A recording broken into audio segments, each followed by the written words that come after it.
We have to sign him. We've got to sign him. We have to sign him. Have to sign him. Good afternoon, everyone. Welcome back to Sunday Social. On today's agenda, we are going to discuss Cole Palmer's breathtaking performance last night for Chelsea and why we absolutely need to sign this player. We're also going to discuss Erik Ten Hgas' press conference, the Embargo section, because that got released last night, and I think there's some interesting quotes coming in from that. And also, it's match day as well, which we're going to be live for in a couple of hours' time. But we have a few little bits with the build-up. I think Erik Ten Hag's done an interview with Sky Sports. There's a couple of questions thrown in there. So we've got a decent show on our hands today. But the headline had to be Paul Palmer, I was going to say. That makes him sound a lot like a different player, doesn't it? Paul Palmer. Yeah, bizarre one. Anyway, yeah, 4 goals last night against Brighton. I have to admit, I was doing my fantasy team on... So I'm in 2 leagues. I'm in the one that we've got for members on this one, which is the Premier League. And then I'm in one, the Sun Dream team, which is with my mates.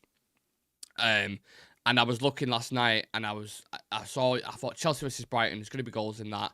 Do we go with Jackson or do we go with Palmer? Jackson scored 2, got an assist in his last game. Who did he go with? I went with Jackson. Now, Jackson got an assist. It's all right, but you would have brought Palmer in. That's 4 goals, man. I don't think anyone else had him in the league. Maybe one of my mates had him in the league, so devastated about that. But 4 goals, a hat-trick in 10 minutes, and an unbelievable free kick. I mean, what has this guy not got? The first player to ever score 4 goals in the first half in the Premier League. In both seasons so far combined, he's got 43 goals and assists. The most goals from anyone, I think, and that includes Europe as well. Is he the best player in the Premier League right now? I think you have to say yes. That answer has to be yes. I mentioned about Europe. I think it's Haaland with 10 goals, but then Cole Palmer's got 6 goals and 4 assists, and then Harry Kane's just below him in that regard. So in terms of an element of both, what you want, because obviously Haaland's got no assist, Cole Palmer is right up there, and he's still only 22 years old. How mad is that? 22 years old. Didn't have a proper pre-season. He mentioned that in his post-match interview last night. He just looks so chilled as well. He just doesn't seem arsed about anything at all. And they mentioned to me about the comparisons, and that's something I want to discuss. Him as a player, I think is unbelievable. I always mention him as a dream signing. How placid he is. He's just the ultimate composure in the most important areas. I saw Theo Walcott compare him to Dennis Bergkamp last night, and I think that's a pretty good comparison. But I think also, if you want to, stick in the Premier League, David Silva's another fantastic comparison. Both players who thrive in attacking areas and wide areas you can cut in. Got a Velcro touch, amazing vision, ability to operate in tight spaces. He's sensational, isn't he? What a fucking player, man. And he's just comfortable in all areas. No matter what area the pitch is, he always looks like something's going to happen. And you know what? When you look back to the Euros, how Southgate wasn't playing him, that is fucking mental. That is mental, not having the greatest player in the Premier League at the minute in the Euro squad. Now, granted, it's a tricky situation because you've got Bukayo Saka on there, who's been one of England's best players for the past 3 or 4 years. But it is criminal, innit? It's an actual offence to not get him in the team somehow. Cole Palmer, crazy, absolutely crazy. Especially when you see the way the likes of Foden's performing and all these kind of ones. And another player I would bring in for a comparison as well is Perez, Robert Perez. If anyone remembers him for Arsenal in his absolute prime, another player, graceful, amazing kind of technical style, ability to glide past defenders, cutting inside, creating or killing opponents. I think David Silva, Bergkamp, Perez, when you're being linked with these kind of names, these absolute Premier League legends, you're obviously doing something right. Now, this segues into the next bit where should Man United at least try and sign him? And I think you guys could probably see where I'm going to go with this, right? Now, we are in no position right now to demand, especially after we lose to Tottenham. I'm joking, but we're in no position right now to be demanding players like this. We're an attraction in terms of our global scale and maybe the project. That's what a lot of players have spoken about when Ineos, when Lenny Yoro, Matthias De Ligt. There was a couple of others who was like, there was actually Ugarte was another one as well. Where they're like, we're really interested in this project and we want to see where it goes. They want to aim. You've seen Omar Barada talking about the league title in 2028. Which I just don't see at all, but it's nice to have ambition, I suppose. But I think in order to win leagues and to compete like that, you have to have the best players, and Cole Palmer is one of the best players in the world at the minute. The issue is he's just signed a brand new deal at Chelsea, extending it by 2 years, keeping him at the club until 2033. We're not even in 2025 yet. You know, and he will be, I mean, he's 22 years old now, I think. So he'll be 30 by the time that contract finishes, I think. Or maybe a little bit older. Madness. Or not, to be fair, he's not on a huge wage, on 130k, you know, considering his output. But to have a contract for 10 years, that is literally a prison sentence. We're talking prison sentences here. So it's almost impossible. But I look at Cole Palmer. I think the fact that he's from the same neck of the woods as Marcus Rashford from Wythenshawe, the fact that he supports Manchester United, he would be a dream player and an ideal replacement for Bruno Fernandes in a couple of years' time. And, you know, I'm sure if you ask some United fans now, I know a lot of us are very loyal to the soil, and I get it, and I understand it. But if you asked if you could like for like swap now Cole Palmer, Bruno Fernandes, I think the majority of United fans will bite your hand off. And I know Bruno's. I'm not writing Bruno off. I'm not saying anything like that. But I just think he's such a good player, such a good player. And the whole, I could just imagine him in a red shirt at Old Trafford, Stretford End singing his name. Yeah, we missed the boat on that one, because to Chelsea to get him for £45 million. You look at when we spent, I like Mason Mount, but you look at we spent 55 million on Mason Mount, who's older and had a year left on his contract.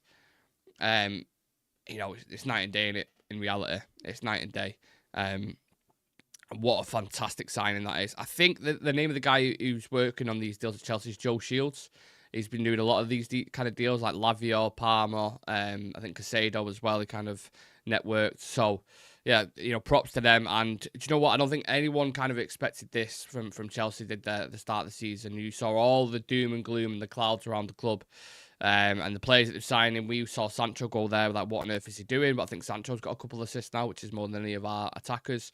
So then you start doubting yourself and you start doubting your coach and your players that you've got in the minute. You're like, well, you know, if Enzo Maresca's come in and just like that, you know, why is Ten Hag not? Why is these players not kicking on yet? Why, you know, why has Sancho gone there and started performing relatively well? Is it systematic? Potentially.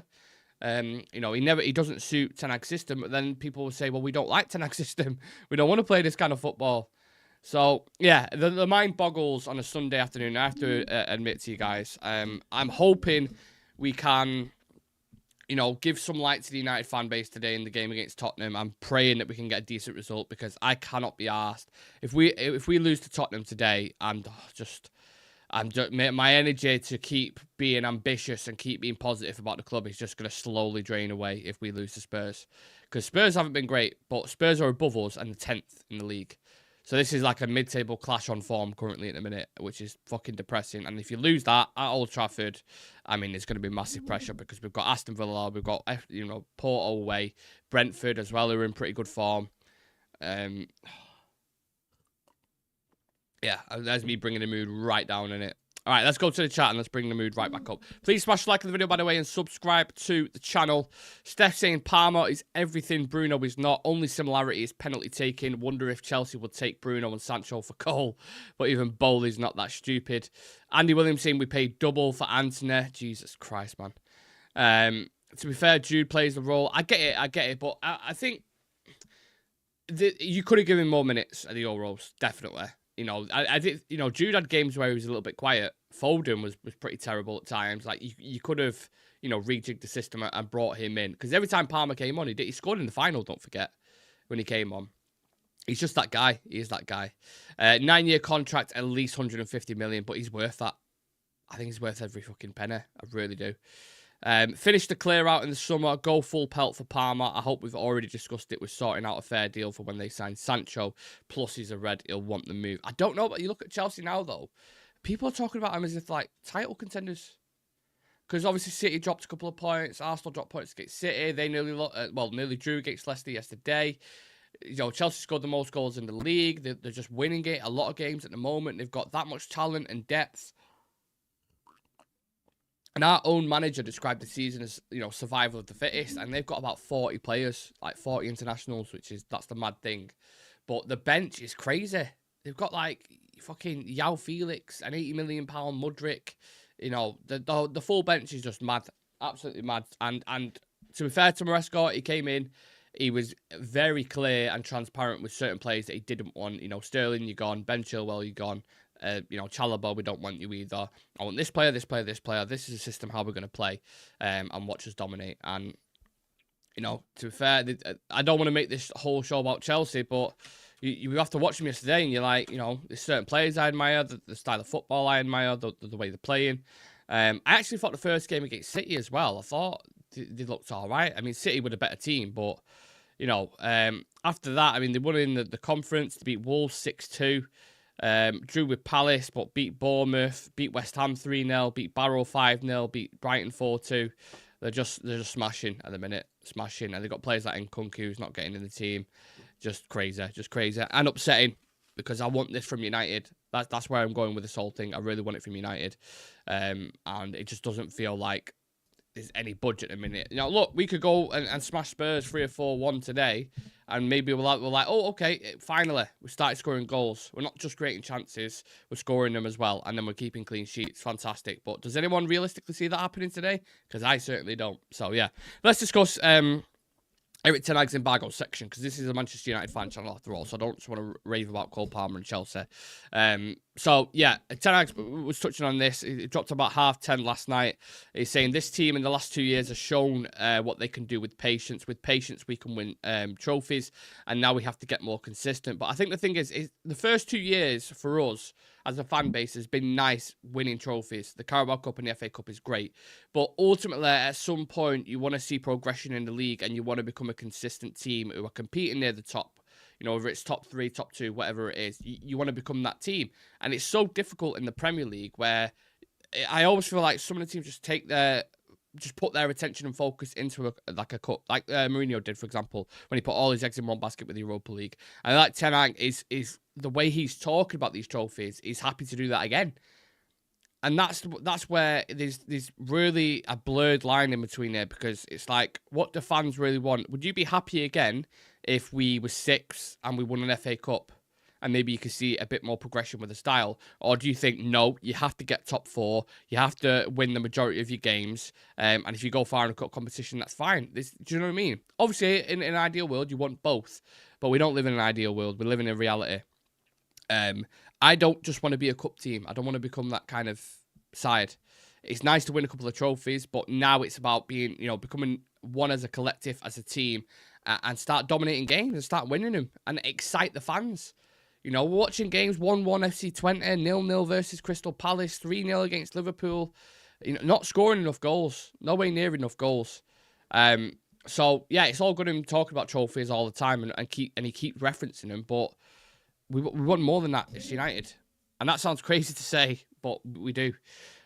He's saying we have to win trophies. That is what this club stands for. This club has the ambition to play on the highest platform, and we want to achieve the Champions League. We have 2 routes. One is the Premier League, and one is through the Europa League. And again, it mentioned, you know, 2 routes. One through the Europa League. The second route, you know, in order for you to take that second route, Erik, you've got to fucking win your games, and you've just drew to FC Twente, who are the lowest ranked team in the competition. So how do you expect to win it? How do you expect to win it? You know, the competition in the league is mad as well. Absolutely mad. So you're already falling behind in the league. I mean, Liverpool are top now. Let's have a look. I know we haven't played yet, but let's say when we lose to Tottenham today, we are currently on 7 points, and Liverpool are on 15. So we could go 8 points behind Liverpool. Chelsea on 13. We could go 6 points behind Chelsea already, and we're 6 games into the season. So you lose this game today, you're like, for fuck's sake. You know what I mean? Right, let's go back to the comments. Sean saying, finish the clear out in the summer, go full pelt for Palmer.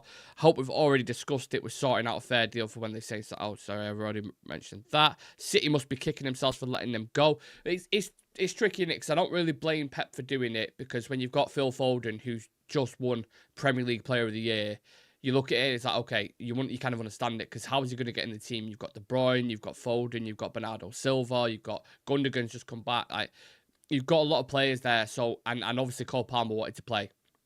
So I don't blame Pep for doing that. But obviously he must be looking at it now and thinking, Jesus, you know, maybe he could have pushed into the City team. Look at Foden now, he was on the bench yesterday, you know. That's football though for you. There's such a fine margin in foot. It's just the way it is. Ten Hag's made us better. We can pass the ball a bit better than last season. Southgate at England is no different to Ten Hag on the United. Same feelings. Shivy saying we're never getting Palmer. I know, but it's nice to dream. It's nice to dream. King saying, lad, come on, be realistic. Palmer would never go United. Love the vids recently. I appreciate that, King. You know, it's a bit of a slap and tickle there, isn't there, from King? I don't mind it. Ten Hag's first year was almost a cup treble, but for Leacher injury, we will never know. But still finished third, 60 Premier League goals, but light years off the title challenge. And Sean saying Palmer or Foden. Look, there's a lot of recency bias with Palmer, and I get it. But even last season, he was phenomenal. As a player, what I want from a player, I was talking about the comparisons before with like Perez and David Silva, and obviously Bergkamp's been mentioned as well with Palmer. I prefer Cole Palmer. I really, really do. And the lads on the channel know this. We spoke about it so many times. We said dream signings and perfect player, and it's Cole Palmer, man. It is. He's a Mancunian. He's from Wythenshawe. He's probably the best player in the Premier League right now. How can you not? And obviously, I know he's played for City, but he's not had as much prominence that Phil Foden has, you know, winning trebles or what have you. He's kind of, if anything, he's a little bit upset with City, so that's why he's moved. So that doesn't really bother me. Whereas Foden's like, if you know, sign one of them, it'd be Cole Palmer every day of the week.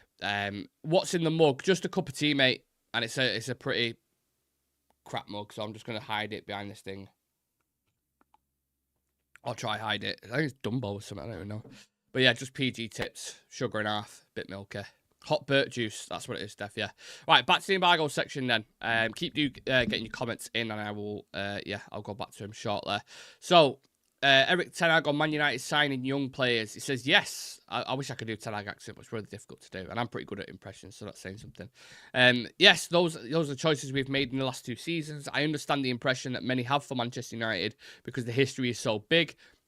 But those are the choices we have made. And also it's something to do with financials and other restrictions we have to deal with. We made the choice for younger players, and you can't expect them to be at the top level yet. We have to improve the young players, and they have to improve themselves. Patience. We have to find a team that can be successful on a consistent basis. Now, that is, as much as it's inspiring and motivational that we have all this young talent and look what's going to happen in the future, and imagine, you know, we have a few more transfer windows, it's going to be amazing and blah, blah, blah. I personally don't buy as an excuse saying, oh, well, we've got a pretty young team, so we can't really compete for anything. Because you look at Xavi at Barcelona when he won the league, look at the average age profile of their squads. You go to Monaco in 2019, I think it was. Was it 2019? Maybe a little bit earlier, where they had Mbappe, Thomas Lemar, Bernardo Silva. Average age profile was like 24. Ours currently right now is 26. So I ain't buying that excuse. I think Ajax did it under Ten Hag himself as well. Fergie did it notoriously in the 90s. So, look, you can have a young team, but we've got a talented squad. I'm not saying you should win the league, but with that team right now, you go through our whole profile. You know, Andre Onana was, as much as he made a lot of mistakes last season, the year before that, he was the best goalkeeper in the Champions League in Europe. So you've got him in net. Mateus Delit has a massive reputation. We always big Lissandro up like he's, you know, one of the best centre-backs in the league when he's consistent. He's certainly one of the best ball-playing centre-backs in the league. You've got Diego Dalot, who's highly regarded, been linked with Real Madrid and other teams. You've got Mazraoui, who's been phenomenal since he's come in. Obviously, Ugarte's yet to get going yet, but Eriksen's in good form. Kobbie Mainoo, who's supposed to be a generational talent. Bruno Fernandes, one of the most creative players in the Premier League. Marcus Rashford, when he's on it, you know, he's a deadly player on the wing. You've got Garnacho, a young star, up and coming on the right. Amad Diallo looks talented. Xerxes, you know, young, finding his feet, but looks technically gifted. You've got Rasmus Højlund, who, you know, 16 goals in all comps ain't a bad return from last season. So you can you talk about all that, but with that level of squad, I don't care what anyone says, you have to be competing for top 4. Have to. When you look at FC20, they are the lowest ranked team in Europa League. The lowest.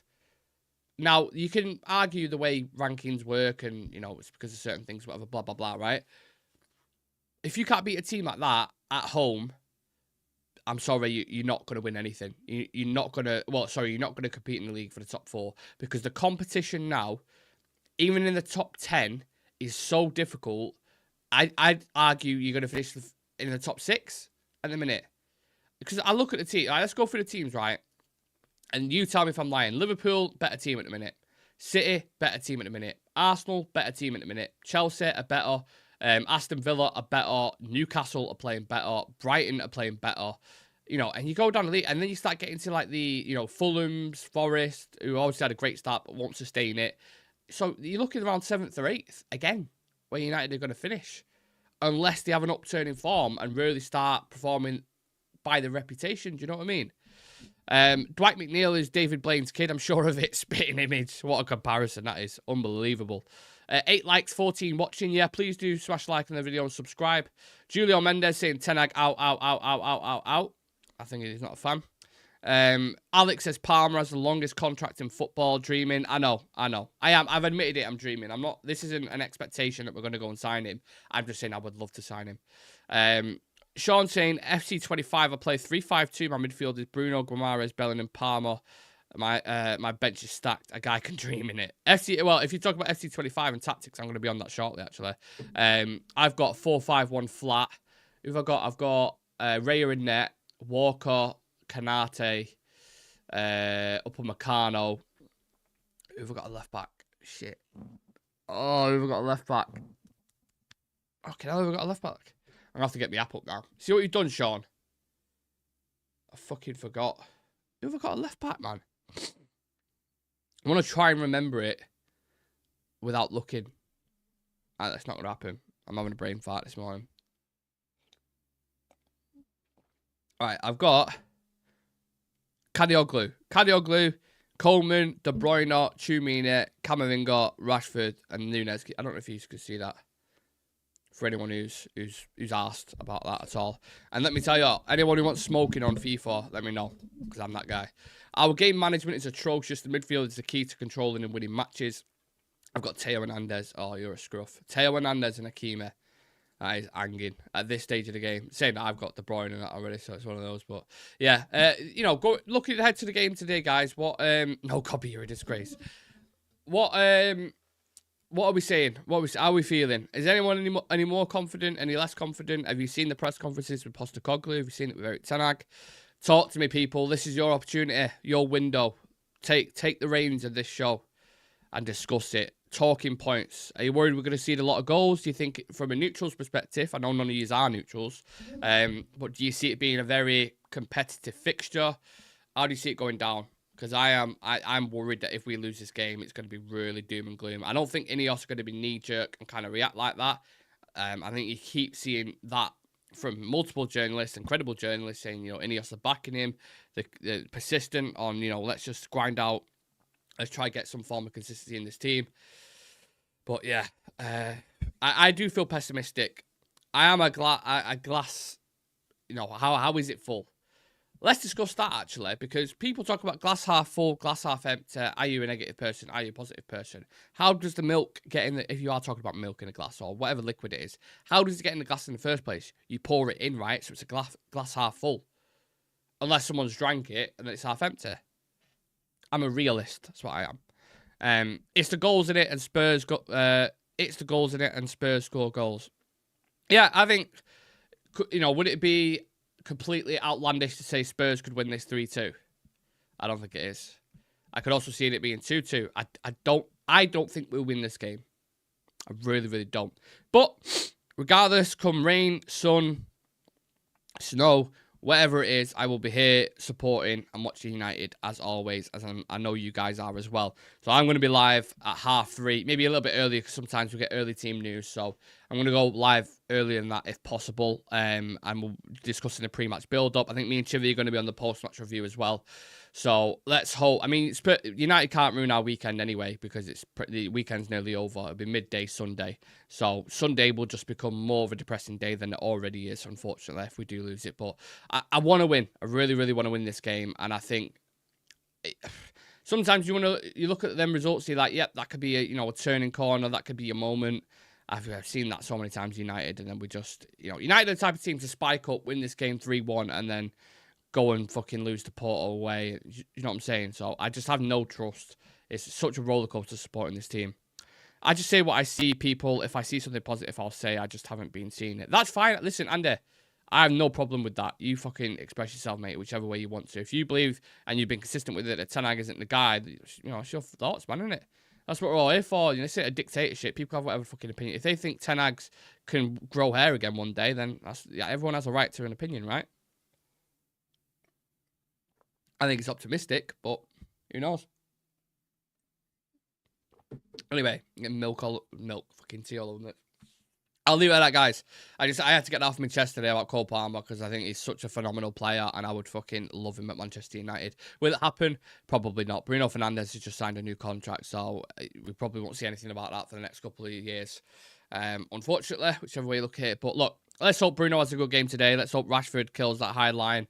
I'll end it on a positive note. You know, the defense has been pretty good for the past couple of games. So let's see. Hopefully, I'll see some of you in the chat and come and join me. And we'll discuss the team news together and the dynamics of the game, like always, and you know how it's going to play out tactically. But yeah, I appreciate you guys joining me on a Sunday, taking time out of your weekend to come and discuss football. So yeah, take it easy, everyone. I'll see you.